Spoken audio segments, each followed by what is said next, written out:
Jadi hari ini kita bakal podcast berdua lagi nih. Yang kemarin kan kita udah podcast, udah nanya-nanya gue sebagai owner Geprek Cici ya kan. Nah hari ini gue gantian nih yang mau nanya-nanya balik ke Anastasia. Kayak dia selain kuliah itu kegiatannya apa aja sih gitu ya. Dan kebetulan kita berempat kayaknya Memiliki kegiatan masing-masing ya selain kuliah gitu kan. Nah jadi yang pertama nih, kegiatan lo selain kuliah itu apa sih? Jadi selain kuliah, gue itu ada ngajar. Sebenarnya sudah pernah disebutin ya. Ya, beberapa kali udah ada video ya. Udah ada kisi-kisi. Jadi gue ngajar anak kecil. Awalnya itu ngajar Mandarin, tapi sekarang lebih banyak ke baca tulis dan pelajaran SD. Jadi awal mulanya itu dari les Mandarin. Lu jual les Mandarin gitu ya? Apa enggak? Enggak. Jadi awal mulanya itu gue kelas 2 SMA. Itu lause gue di sekolah. Lause itu guru Mandarin gue di sekolah tuh memang punya tempat les private gitu ya, iya. private les gitu ya. Nah dia merasa kekurangan tenaga saat itu. Jadi awalnya teman gue dulu yang ditawarin. Teman gue udah duluan. Terus abis itu karena masih kurang lagi tenaganya, jadi akhirnya jadi nambah ya. Jadi nambah. Karena nambah tuh jadi akhirnya gue yang dipanggil saat itu. Nah itu tuh sejak kapan? Jadi 2000 berapa tuh? Gue SMA kira-kira 2000 berapa ya? Jadi udah mulai sejak SMA ya ngajarnya ya? Dari kelas 2 SMA. Ini kan 22 ya. Ini udah 2022. kita udah semester 6. Berarti udah 3 tahun. 22 kurang 6 2019. Gue skip setahun.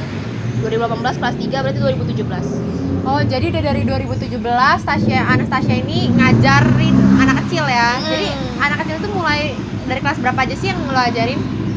Awal-awal itu kan Mandarin. Kalau gue nggak salah anaknya mulai dari TKB. Karena kan kalau di masih kecil juga ya.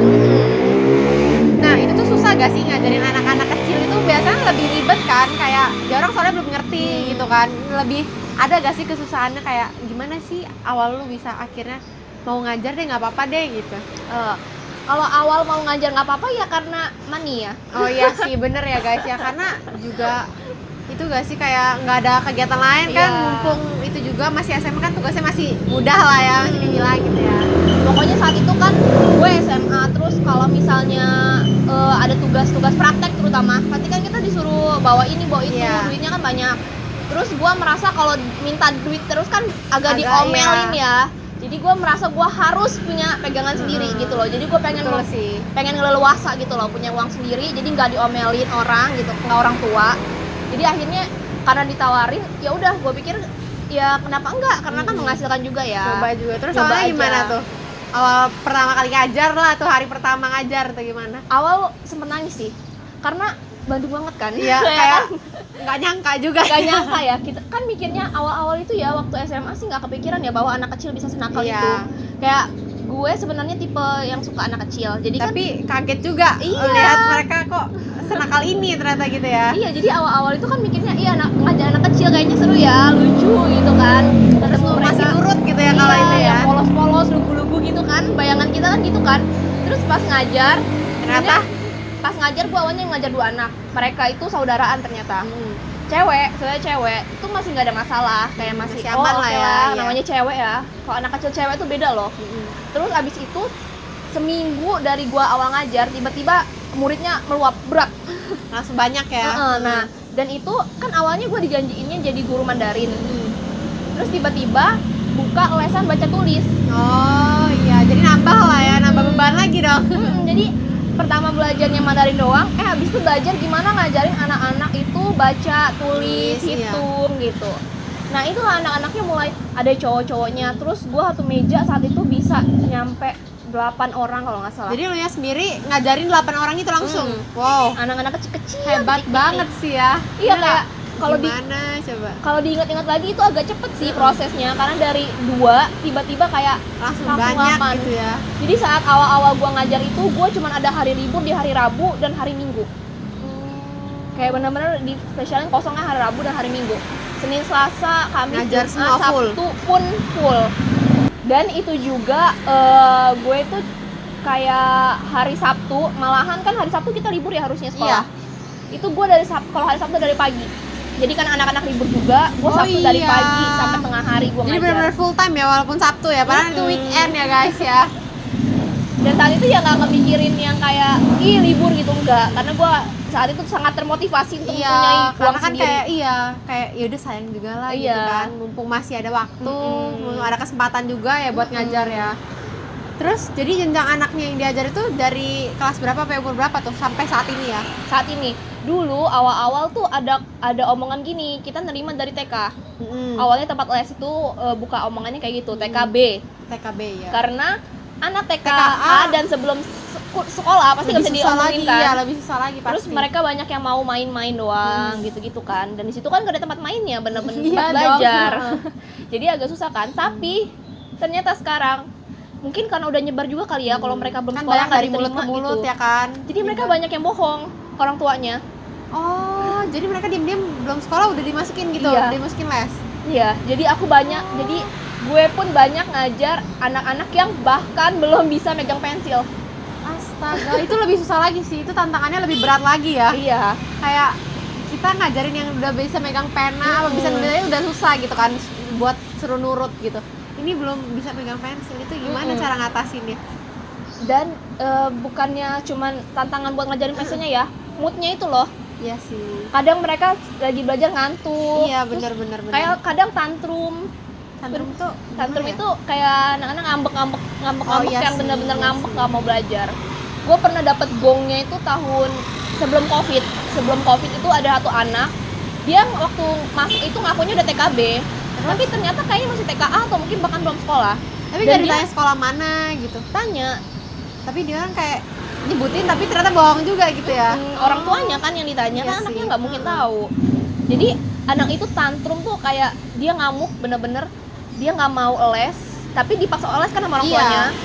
Jadi kita tutupkan pintunya supaya dia nggak kabur, kan pikir kayak gitu. Dia ngamuk dong di dalam kelas itu. Jadi dia ada sapu, ada apa, dia banting semua, bener-bener dia Aduh, ngeri lempar banget ya semua kalau kayak gitu ya. Iya, kayak itu pengalaman yang bener-bener Kitanya yang sih. panik juga gak sih, kayak gimana nih cara ngatasinnya, apalagi kita juga belum ngerti banget, terus takut dikasarin juga nanti kita yang kena masalah Iya, ya kan. nggak boleh lah ngasarin Iya, kan anak orang maksudnya juga. mau marahin Kita- juga tapi kita iya. juga gak enak gitu kan. Masalahnya juga kan namanya didikan orang tua di rumah dengan didikan kita kan beda, ya. Beda-beda, apalagi masih muda ya guys, belum pernah belum punya anak pengalaman. gitu kan. Jadi kayak pasti masih kaku juga mau ngurusin anak gimana maksudnya. Tapi gitu kan. untungnya itu bukan pengalaman pertama ngajar ya, karena kalau yang awal-awal malah anak-anaknya lebih baik-baik sih, walaupun kadang dulu tuh pernah shock awal-awal ngajar itu ya, cuman ketimbang ada anak satu cowok, emang dia agak aktif anaknya, terus dia tuh suka meluk orang loh, dan aku tiba-tiba meluk orang.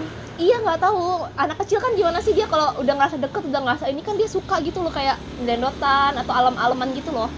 Nah aku tuh tipe orang yang nggak suka di peluk di gitu, Oh bukan ngerti nggak? physical touch ya guys, dia jangan physical touch. Kalau gandengan gitu aku masih suka. Aku saat itu apalagi aku kayak ih anak ini kenapa ya gitu, ngerti gak? Sebenarnya dia menunjukkan kasih Karena sayang dia, dia. ya berarti dia mungkin Dia dari ngerasa orang tuanya nyaman didikannya gitu. kayak gitu, kayak megang atau gimana, bentuk kasih sayang dia memang begitu mungkin. Tapi masalahnya yang dilakukan adalah misalnya gue di sini nih, anak itu di ujung sana, dia bisa lari dari depan, wah gitu, terus dia nabrak, terus bek gitu loh, jadi agak siok ya. Agak aduh kenapa ini gitu ya.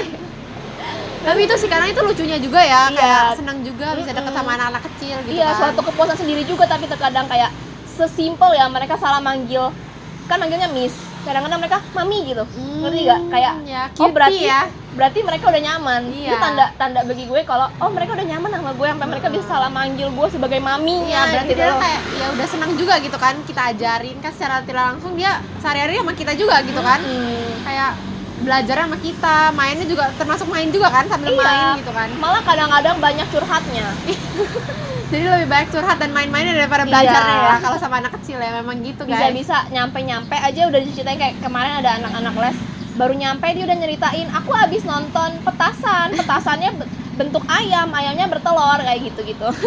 Tapi kadang kalau mengajar memang anak kecil itu harus, kita juga harus ceria kan, maksudnya kayak kita juga bercandaan biar dia nggak bosen juga ya kan. Iya, tapi bercandanya harus tahu batas juga, karena Iya. kalau nggak mereka juga nggak takut sama kita, mereka ngelunjak. Iya, Ngerti benar nggak? sih, benar. Bukannya maksudnya gimana ya, bukannya otoriter, tapi maksudnya mereka harus tahu gitu loh, bahwa batasannya.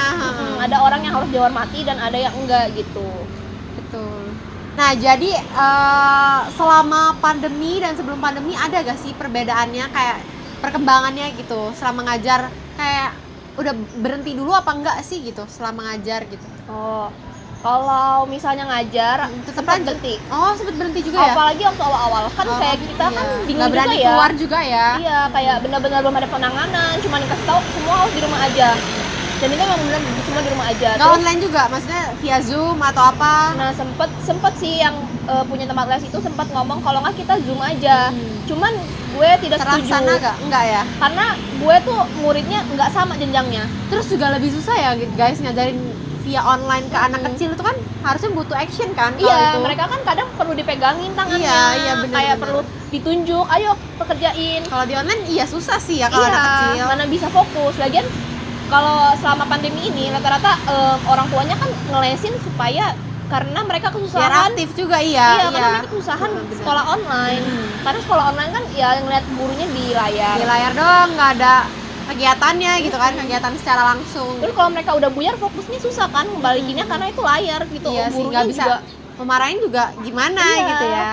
kalau misalnya secara langsung kan harus oh iya pinter gitu iya kerjain terus harus disenggol kalau nggak dikerjain atau oh iya lo pinter lo kamu harus ada actionnya gitu kan atau Miss aku nggak bisa kayak mana cara nulisnya nah kan itu mesti dipegangin gini Iya. cara nulisnya kalau misalnya online kan nggak bisa dan Jadi- juga gue anak muridnya beda-beda jenjangnya dulu gue sempat ada anak kelas 1 dicampur anak kelas 3 dicampur baca tulis jadi kalau Itu online Zoom agak Agak gimana ya? pusing sendiri ya, ribet sendiri kitanya ya. Iya, Jadi perkembangannya kayak sulit juga ya.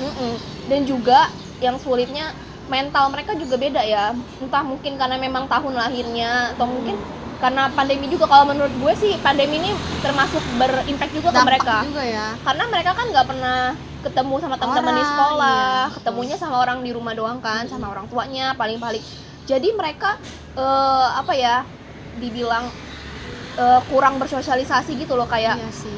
apa Jadi ya? kayak introvert juga gak sih mereka juga ya? bukan introvert egonya terlalu tinggi.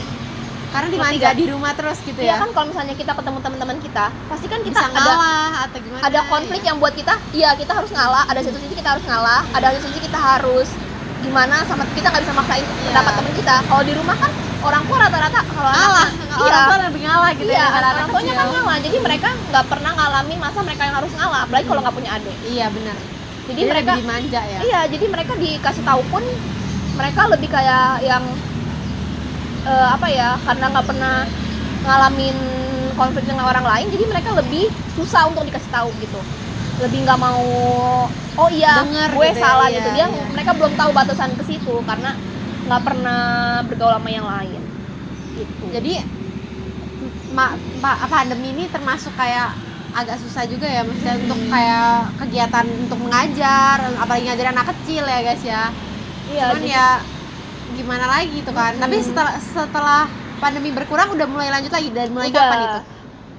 Sebenarnya yang dari waktu kita udah mulai ada vaksinasinya kalau nggak salah, Itu udah mulai udah mulai ada lagi ada private lagi. class gitu. Iya, kayaknya kalau nggak salah sempet setahun, berhenti setahun. Oh, Jadi jadi anak setahun ya jadi ya. Anak muridnya juga udah banyak yang berubah, udah banyak yang pergi juga. Makin besar juga kan mereka, makin berkembang juga. Iya. Anak murid aku pertama itu, kan dia TKB. Sekarang dia masih ngeles di tempat itu. Tapi yang ngajar udah beda. Oh, beda lagi. Karena dia sempat berhenti dulu terus masuk lagi gitu. Dia sekarang udah kelas 6. Gila guys, dari kecil. Iya, jadi gue kayak ngeliatnya tuh kayak, ih gue dari dia kecil loh, gue tahu loh dia kecilnya gitu kayak Iya. bener-bener. Kalau gue Sekarang membesarkan anak dia udah segede gitu loh. Udah progresnya udah dilihat ya dari kecil, Iya. habis itu sampai udah kelas SD ya. Iya, makanya kayak gue bisa dibilang gue mengenal mereka lah sedikit banyak walaupun mereka diajarin sama guru yang lain, mereka pun sama gue masih manggil gitu loh, kayak mereka Itu masih diingat. gitu. Masih diingat. Untung masih Biasanya kan ingat. masih kecil, aduh ini siapa ya? Lupa ya, udah Karena lupa. mereka gitu. rata-rata agak lama ya lesnya. Misalnya dari TK sampai SD kelas 1 kelas 2 gitu. Jadi agak lama kan, jadi lumayan deket. Jadi kalau dampaknya yang benar-benar terasa ya kesulitan di pandemi ini ya paling Libur setahun. iya libur setahun. Dan juga mental anak-anaknya jadi berubah juga, jadi kurang bisa menguasai diri mereka sendiri. Terus selama ngajar ini kira-kira kan kuliah juga nih, kita kan sesama kuliah ya, gimana sih cari bagi waktunya? Kayak gue aja dagangan sulit gitu kan, walaupun kadangan bisa-bisa bagi waktunya kayak pas lagi nggak kuliah aja. Kalau Tasya kan lebih sering dong ngajar kan, udah ada waktu-waktunya juga ya, udah ada jadwalnya juga. Nah itu gimana tuh cara ngatur waktunya? Iya, makanya itu juga susahnya gitu ya, karena kita kan kuliah nggak pasti ya. Iya, apalagi Nggak pasti sekarang banget kan. offline, online nggak, kurang jelas gitu kan. Iya, kurang jelas dan kadang-kadang jamnya suka berubah. Apalagi waktu semester berapa nggak sih, kita ingat nggak? Pernah bener-bener kacau banget jadwalnya, kayak tiba-tiba jam 2, Online, tiba-tiba ya. jam Itu 8 pas masih online-nya. online. Cuman makanya untungnya gue kan sama Lause ya, maksudnya udah kenal juga sama yang punya tempatnya. Jadi bisa ngomong kalau semester ini, jadi kalau sebelum semester kuliah dimulai, gue bisa lihat dulu jadwalnya. Gue sesuaiin, apalagi yang pas periode-periode itu, pasti sebelum mulai periode gue lihat dulu kira-kira jadwalnya bentrok nggak, minimal jamnya. Kalau misalnya pagi, misalnya jadwal kuliah pagi, siang kan masih bisa. Iya, benar. Tapi kalau misalnya sama-sama siang, itu yang mesti Udah gua yang harus ganti jadwal, ganti hari gitu iya, ya. mesti pindah hari. Kadang-kadang bahkan suka kayak karena belum pasti kan, kadang-kadang kan gitu kan, dosen Iya, seminggu suka, pertama tuh iya. nggak pasti kan. Masih labil. Kadang-kadang bahkan gua harus pindah sementara gitu, kayak tiba-tiba gitu. Ini juga pasti mami-mami yang di rumah pasti pada komplain sih Iya, kalau itu. tapi untung orang tuanya pada ngertiin ya, maksudnya kan Iya. gurunya juga masih kuliah gitu kan, jadi kan harus bisa bagi waktu juga. Kita juga nggak tahu jadwalnya bisa sampai Iya, kayak puji gitu, Tuhannya gitu ya, kan. mami-mami mereka juga untungnya nggak terlalu banyak yang ini, mereka masih tahu karena gue memang dari awal bilang gue masih kuliah kan. Mereka jadi oh iya, kalau ganti jadwal yang penting kan diganti gitu. Misalnya hari ini nih, kayak hari ini harusnya gue ada jadwal tapi gue nggak bisa. Gue Yang harus penting dari nggak pagi. dadakan ya. Iya, Iya. harusnya yang penting dari pagi atau dari malamnya. Cuman masalahnya kadang-kadang dosen kita aja Iya, benar. ngasih tahu. Hamin 1 jam. Jadi kadang-kadang Hamin 1 jam. kadang-kadang ya salah satu harus dikorbankan lah. Iya. Tetap harus dikorbankan. Tapi yang penting orang tua tetap ngerti gitu kan, bisa Mm-mm. ngertiin. Enak juga sih kalau bisa bagi waktunya kayak gitu Iya. ya. Jadi lumayan juga, kuliah dapet, uang juga dapet, hasil kegiatan lain Iya, gitu kan. jadi kan seenggaknya Bantu-bantu orang tua juga lah ya, secara tidak langsung. Kayak kita bisa nggak ngebebanin orang tua juga gitu kan. Nah, ini kita udah nanya-nanya nih seputaran kegiatan lain, tentang Anastasia ini ngapain aja gitu kan selain kuliah gitu. Ternyata dia juga ngajar guys, jadi ada murid-murid yang mau diajarin sama Tasya boleh banget, karena dia juga ramah kan, maksudnya ngajarin juga nggak yang galak-galak, karena kalau anak kecil kan kayak butuh effortnya lebih tinggi gak sih daripada ngajarin anak yang udah dewasa. Iya, tapi juga kadang-kadang ada beberapa anak yang beda-beda, pasti tiap anak beda kan. Ada yang caranya tuh harus kita sayang-sayang, ada yang caranya harus kita Tegasin ya, ya. Iya, jadi nggak selamanya aku sesabar itu. Jadi tips and triknya nih, siapa tahu ada yang mau juga, pengen deh ngajarin anak kecil juga atau gimana gitu. Jadi awal pokoknya kalau misalnya segala sesuatu tuh kan harus dimulai ya. Coba dulu lah ya, Coba gitu dulu ya. dan pakai hati. Tapi Jangan setengah-setengah gitu iya, ya. karena namanya ngajar tuh nggak ada passionnya nggak sih? Betul. Karena kalau misalnya kita tuh gimana harus nempatin gimana caranya, kalau kita yang diajarin gimana caranya kita supaya ngerti. Iya. Jadi tapi jangan dari sudut pandang kita sebagai orang dewasa. Iya. Kita harus mereka nih benar-benar nggak tahu loh caranya 1 tambah 1 sama dengan 2. Ya soalnya walaupun kita terlihat gampang ya, kayak baca tulis, ngajarnya gampang banget cuma, tapi kan itu perlu, kita juga perlu latihan gitu, perlu kasih tips and trick juga buat merekanya gitu kan ya. Juga kalau misalnya karena beda anak beda solusinya seperti yang tadi gue bilang. Jadi ada anak yang bisa bacanya BACA baca gitu. Ada yang BA BACA ca digabungin baca. Iya. Jadi harus selalu mencoba, jangan misalnya udah ngajarin nih ya. Anak ini nggak bisa atau gua yang nggak bisa ya gitu. Jangan mikir kayak gitu. Jadi kita harus coba 1000 satu cara gitu loh.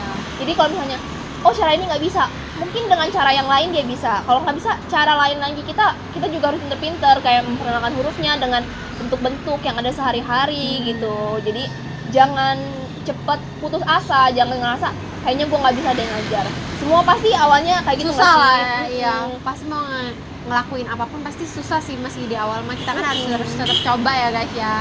Tapi tetap harus berusaha untuk mencoba dan memahami jiwa mereka sebagai anak-anak loh, yang bener-bener ya mereka nggak ngerti, tapi harus masih polos banget gitu iya, kan. tapi harus kita bimbing gitu loh, bahwa ada sesuatu yang salah, ada sesuatu yang benar, ada yang baik dan buruk gitu loh. Dan juga kalau ngajak anak kecil itu mereka itu sepolos-polosnya mereka lah. Mereka tuh bisa banget cerita apa yang terjadi di rumah. Jadi ya udah kita sambil nanya sambil dengerin Sambil mereka dengerin. cerita gitu ya. Dan yang paling penting, jangan umbar rahasia mereka, ngerti gak? Mereka kan nggak tahu itu rahasia atau bukan.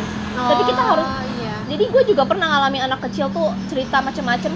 Jadi gue omongin aja, kamu kalau misalnya merasa seperti itu, kamu cerita sama mama di rumah, Jangan sama cerita ke papa. orang lain gitu ya. Jangan malah kita ceritain ke orang lain, karena itu kan kasihan ya merekanya ya. Iya.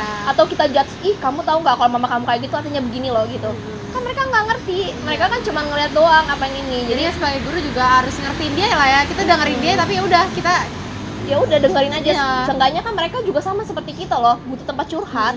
Apa yang mereka alami sehari-hari gitu kan, itu juga dengan mereka curhat ke kita apa sih, mereka nggak ngebangun kedekatan dengan kita, jadi mereka bisa lebih nurut juga gitu. Jadi jangan cuma datang ngajarin pulang itu kan mereka mood juga gitu kan. bisa bosen. mereka bosen dan nggak nyaman sama kita gitu.